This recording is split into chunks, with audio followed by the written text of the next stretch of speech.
Hello people of YouTube, Rich from PCGamesN here, and last week Creative Assembly outlined the II patch which will be added to Total War Warhammer 2 alongside the Curse of the Vampire Coast DLC on November the 8th. Much like the Queen and the Crone patch from earlier in the year, it will rework one of the original Total War Warhammer factions with a new mechanic. Specifically, it'll be the Vampire Counts, who are now getting their bloodlines as a central mechanic in the rework. So I thought, what better time to go over what exactly vampire bloodlines are in the lore and how they'll be added to the game in Total War.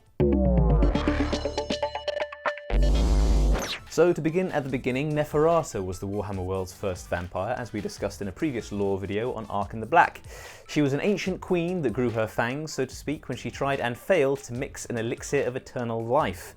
Finding that she quite liked her new strength and speed, she gave doses of the elixir to her closest confidants, creating the first super powerful generation of master vampires.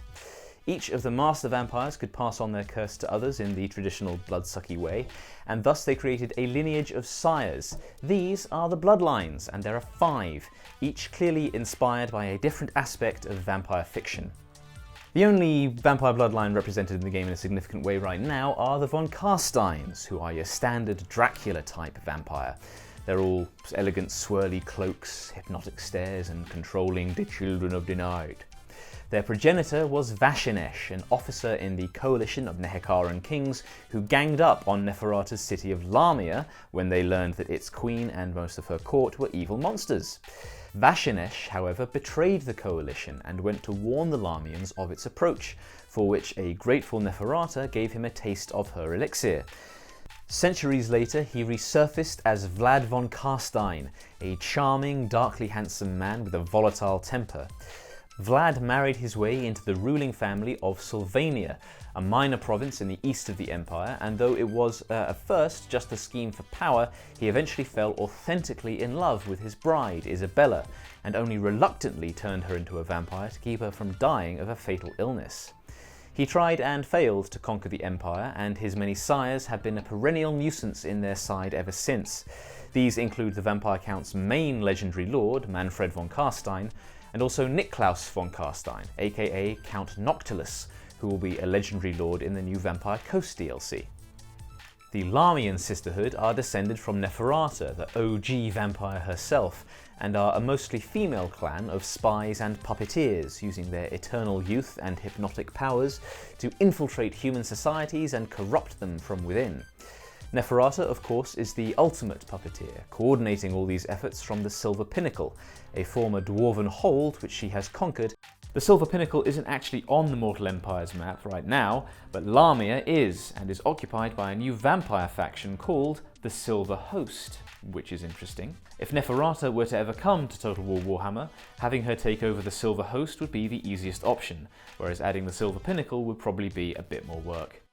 The Blood Dragons are a martial order descended from Abharash, Neferata's champion and captain of her bodyguard. He was a peerless swordsman and an honourable man who hated and tried to resist the bloodthirst that vampirism forced upon him. But even his willpower buckled, and he killed and drank from a bunch of his own people. Disgusted with himself, when the other Nehekaran kings came after Lamia, he took the opportunity to forsake his kin and entered a self-imposed exile on a quest to hone his martial skills and cure his bloodthirst for good. Supposedly, he actually managed this when, like a boss, he killed a dragon by himself and drained it of blood. Some of his sires, appropriately named the Blood Dragons, share his sense of honour, while others, like Bretonnia's Red Duke, are as cruel as any other vampire.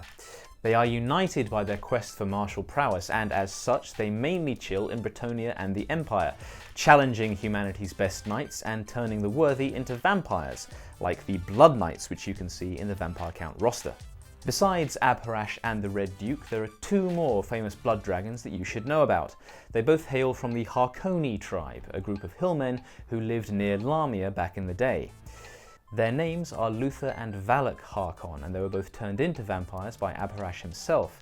Valak Harkon became Abharash's greatest student and was appointed captain of Lamia's Palace Guard, while Luther Harkon should sound familiar to you from the Vampire Coast DLC.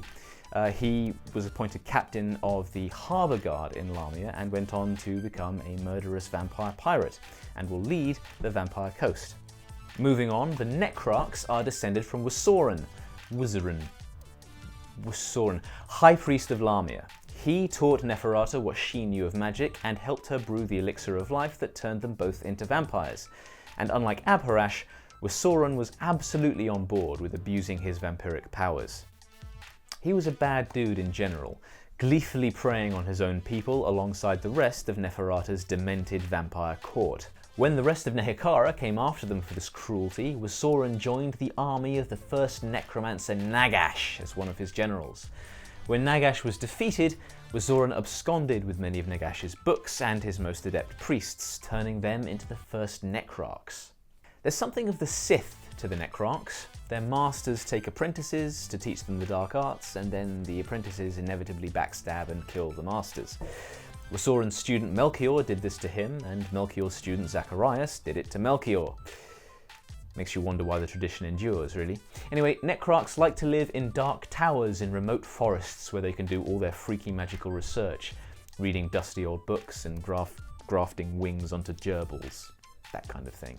This means they don't feed often and get to look a little bit shriveled and bat-like. Think Max Schreck as Count Otto in Nosferatu.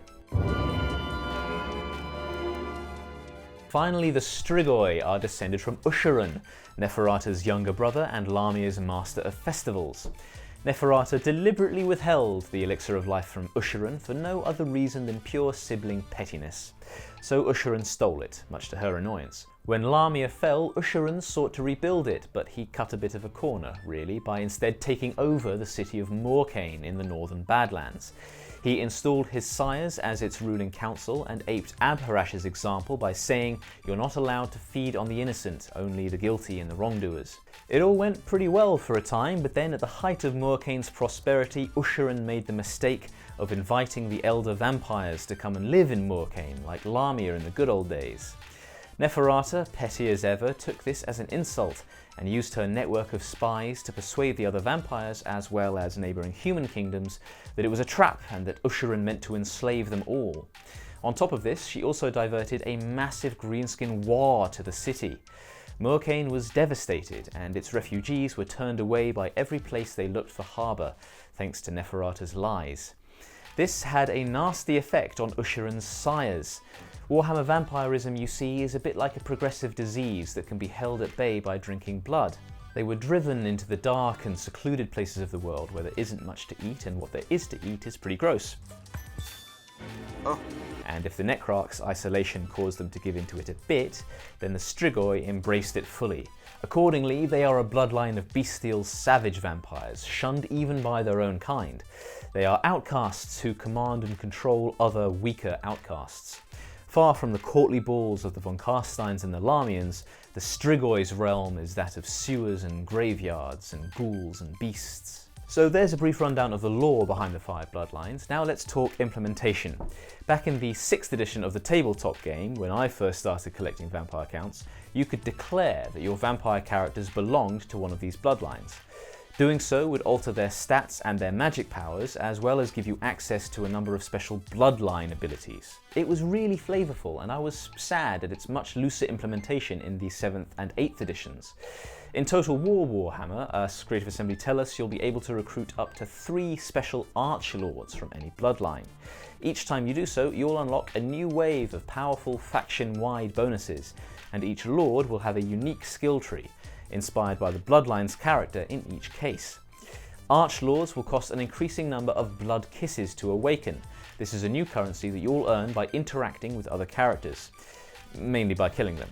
Sources include slaying enemy faction leaders, vassalizing other factions, and wounding or assassinating other characters through hero actions. So it's not quite as good as getting Neferata or the Red Duke as new legendary lords leading the Silver Pinnacle or Musalon, but that might be quite a lot to ask from a free update. And in lieu of that, this is a neat feature to depict some more of the vampire's rich history. The II patch will also give Heinrich Kemmler his own faction and move him west to the mountains north of Bretonnia.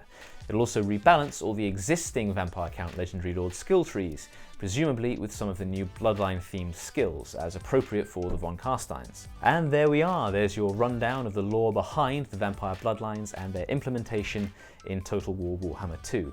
Note that the II patch will be for Warhammer 2 and will apply to the Vampire Counts on the Mortal Empires campaign. If you want the vanilla Vampire Counts experience, you can still go back to Total War Warhammer and play that. Let us know what you think of the way that Creative Assembly have handled Vampire Bloodlines here. Do you approve, or do you wish they'd go further? Give us a comment, let us know. Give us a like if you enjoyed the video or found it interesting. Subscribe for much more PC gaming content on PCGamesN. And until we see you next time, thanks for watching and take care.